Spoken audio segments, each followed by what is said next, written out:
Bom dia, a graça e a paz do Senhor Jesus. Veremos hoje o capítulo de número 5 do Evangelho de João. As obras que Jesus fazia era sem igual. Vamos conferir isso. Abra aí a sua Bíblia no capítulo de número 5 do Evangelho de João e faça uma leitura prévia antes de nos ouvir.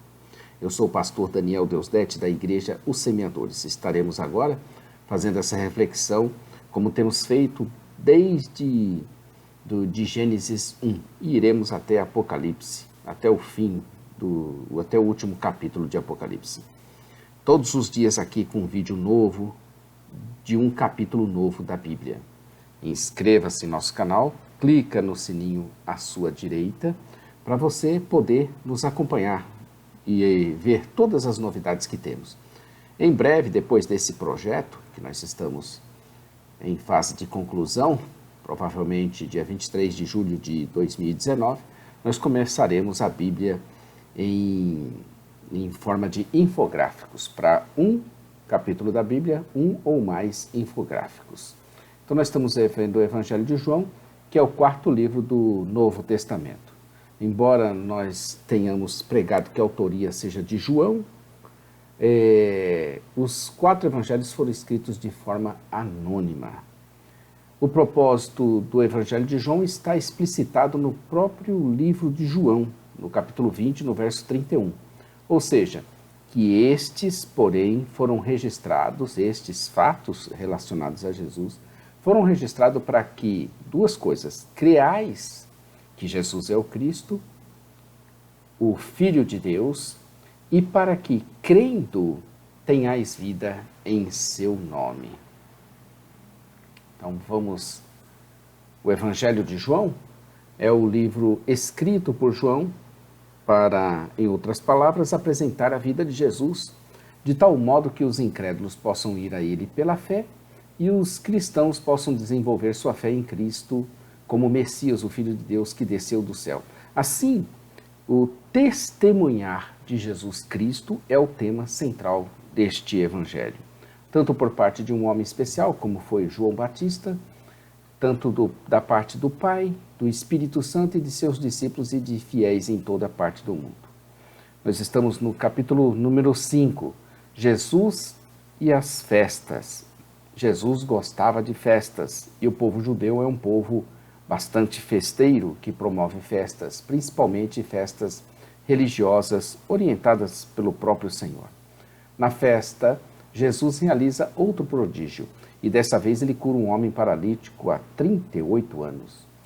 Quantos enfermos deveriam haver ali? E a cura não estava, como se supunha, no tanque e no anjo, mas no próprio Senhor, que ali estava passando e vendo cada um. Muitos precisando de cura, e a cura ali andando no meio deles. Um homem, então, é escolhido e curado, propositalmente, num dia de sábado, o que deixa os judeus bastante irados, nervosos. O zelo dos judeus pela lei rígida era pela lei rígida e não pela vida. Eles tinham mais prazer em cumprir os rituais do que em gerar vida. Estavam eles tropeçando na pedra de tropeço, estavam eles desprezando ao Senhor da vida. As obras que Jesus fazia eram sem iguais, tanto na fala de seu discurso como nos sinais. Até ao dia de hoje, nos maravilhamos deles em Deus. Foi Ele mesmo que disse que maiores obras ainda faríamos, para que nos maravilhássemos ainda mais nele. Por causa das suas obras, as suas palavras e os seus feitos, Jesus não admitia a incredulidade. Quem nele cresce estava sendo já filtrado pelo Pai. Quem já o desprezava igualmente, mas para ser condenado. Estamos na parte 2, que é o ministério público de Jesus. Começamos no capítulo 1, no verso 19. Jesus passou a maior parte do seu tempo ministrando às pessoas de várias partes, especialmente nas festas judaicas. Estamos na seção C, na parte C, uma breve visita a Jerusalém, que nos próximos 47 versículos desse capítulo 5, veremos essa visita breve em Jerusalém. O relato de João se desloca da Galileia para Jerusalém, onde Jesus realizou um milagre, ensinou as pessoas e confrontou as suas reações. A cura no tanque de Betesda, como já anteriormente pincelamos. Aqui já iremos ver com mais detalhes. Do verso 1 ao verso 15 do capítulo 15, você vai ver essa cura no tanque de Betesda. A cura do paralítico fez Jesus entrar em conflito com os judeus sobre a observância religiosa importante, que era o sábado. Esse acontecimento tem 4 partes. A cura em si, versos 1 ao 9. Os judeus interrogando o homem curado. O comentário de Jesus sobre o homem curado e o comentário do evangelista sobre todo o acontecimento. Não está claro a qual festa se refere o primeiro verso, embora alguns comentaristas tenham sugerido a festa dos tabernáculos, o Pentecoste ou a Páscoa. Dos versos 2 ao 5, João prepara a história da cura do homem paralítico há 38 anos. A iniciativa da cura desse homem, embora buscasse continuamente nessa história, por causa da sua crença no tanque ali de Betesda, foi do próprio Jesus a iniciativa. Ele que se aproximou dele lhe perguntou se ele queria ser curado. Depois de tanto tempo doente, provavelmente um homem havia desistido da cura. Com essa pergunta, Jesus desafia a paralisia da mente desse homem. A natureza da enfermidade desse homem não está clara, mas geralmente é considerado que era paralítico, pois Jesus ordenou a ele que tomasse o seu leito e andasse. E também porque o enfermo necessitava de alguém que o ajudasse a entrar no poço quando a água era agitada. Aparentemente havia a crença de que um anjo causava movimento na água, e quando isso acontecia, essa água adquiria propriedades de cura. Alguns manuscritos antigos mencionam essa tradição como parte do capítulo 5, verso 4. A tradição judaica interpreta a lei sobre o sábado de modo a proibir que qualquer tipo de peso fosse transportado. Embora Jeremias tenha protestado contra carregar cargas desnecessárias no dia de sábado, certamente o fato de um homem que tinha acabado de receber a cura pegar o leito e ir para casa não configurava uma violação do sábado. Depois daquele homem responder a Jesus que não havia ninguém que pudesse colocá-lo nas águas quando essas se agitassem, Jesus lhe dá a ordem de se levantar, pegar o seu leito e andar. Diante das palavras de Jesus, aquele homem se viu curado.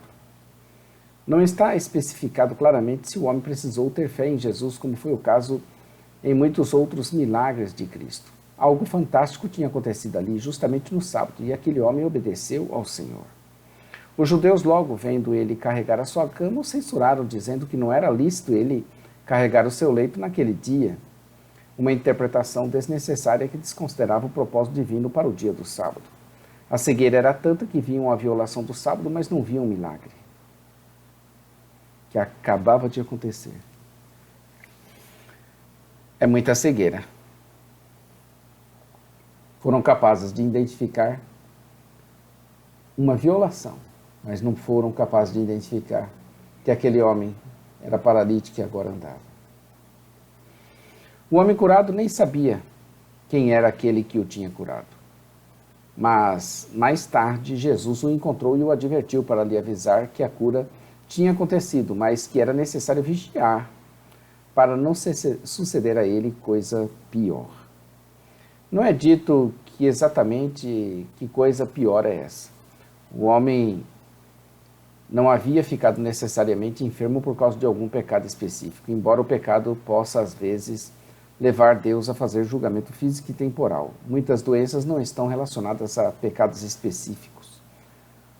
O que Jesus estava querendo dizer era que havia algo pior do que ficar doente, a saber, sofrer o julgamento eterno de Deus. Seção 2, Jesus, o sábado e o Pai. Dos versos 16 até o 47, veremos que essa cura deu no que falar sobre Jesus, o sábado e o Pai. Jesus debateu ali com os judeus a respeito de uma relação com Deus e com o sábado. Nessa passagem, Jesus não argumenta diretamente sobre se os judeus compreendiam corretamente a legislação do sábado. Antes, argumenta que eles não fariam objeções se soubessem quem ele era. Jesus afirmou ser Deus ao demonstrar algumas das suas prerrogativas, versos 17 ao 30, e mostrou evidências que apoiam suas afirmações, versos 31 a 47.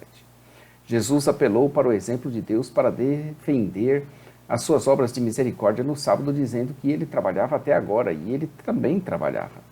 Ainda que os judeus presumissem de modo incorreto que o sábado exigia inatividade, Jesus demonstrou corretamente que exercer misericórdia no sábado era essencial.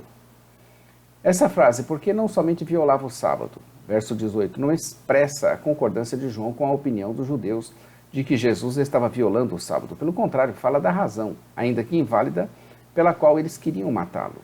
Os judeus entenderam corretamente a afirmação de Jesus, de que ele era mais do que um filho de Deus no sentido geral. Jesus havia afirmado que era o filho que possuía a mesma autoridade sobre o sábado do que ele criou esse dia. E assim, se ele colocou em pé de igualdade, ele se colocou em pé de igualdade com o autor dessa lei. Essa frase, o filho nada pode fazer de si mesmo, verso 19, ver também o verso 30, não expressava incapacidade pessoal de Jesus, mas sim que ele escolheu submeter-se à vontade de seu Pai Celestial, que ainda realizaria maiores obras do que essa. Nesse contexto, dar vida, verso 21, era uma obra maior do que curar. Quando Jesus disse, verso 21, que o Pai ressuscita e vivifica os mortos, ele estava claramente afirmando algo que é expresso apenas vagamente no Antigo Testamento. Aqui Jesus tomou partido com os fariseus e foi contra os saduceus que negavam a ressurreição. Ressuscitar os mortos é claramente uma prerrogativa divina, algo que Jesus afirmou ter o poder de fazer. O Pai confiou ao Filho todo o julgamento a fim de que todos honrem o Filho do modo por que honram o Pai. Aqui a honra que é devida ao Filho é o temor santo que é dirigido a Deus. O Filho, que não é inferior ao Pai, é aquele a quem todos prestarão conta no dia do julgamento. Quem não honra, portanto, o Filho, não honra o Pai. Essa declaração importante não refuta os crentes do Antigo Testamento, mas deixa claro que, após a encarnação de Jesus, negar a divindade de Cristo é uma afronta tanto ao Pai quanto ao Filho. Já os que ouvem e creem têm a vida eterna, já os que ouvem e creem. O uso do verbo ter, no presente do subjuntivo, indica que a salvação não está apenas no futuro, mas para o cristão já é uma realidade, mesmo no presente. Compare com capítulo 6, verso 47. Jesus ensinou que haverá uma ressurreição geral, tanto dos justos para a vida, como dos iníquos para a condenação. Numa passagem semelhante, Jesus disse que a vida é eterna e que o julgamento é punição eterna. Jesus relatou 4 testemunhos que confirmam a veracidade das informações.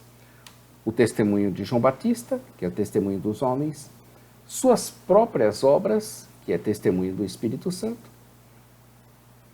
de Deus o Pai, que é o testemunho da divindade, das Escrituras, que é o testemunho especificamente falado por Moisés.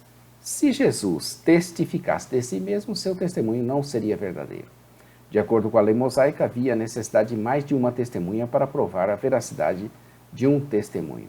Jesus estava e continua rodeado de testemunhas.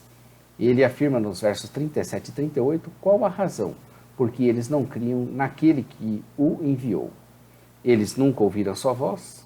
Voz provavelmente se refere à voz emitida pela boca de Deus, como em Êxodo 20, de 1 a 19. Eles nunca viram a sua forma. A forma é o que temunar, que Moisés viu, Números 12, 8, mas o povo que estava com ele não viu, Deuteronômio 4, 15. Eles não tinham a palavra dele habitando neles. Palavra aqui se refere à revelação dos profetas humanos, notoriamente o próprio Jesus. Tudo isso conduz naturalmente para o verso 39, em que a escritura, a palavra escrita, é mencionada. São elas mesmas as escrituras que testificam dele. Jesus não questionou o fato de que o Antigo Testamento nos ensina a vida eterna, conforme 2 Timóteo 3,15. No entanto, insistiu que o Antigo Testamento também nos ensina a respeito do próprio Cristo. e que são inúteis os esforços daqueles que se recusam a enxergar Cristo nas Escrituras.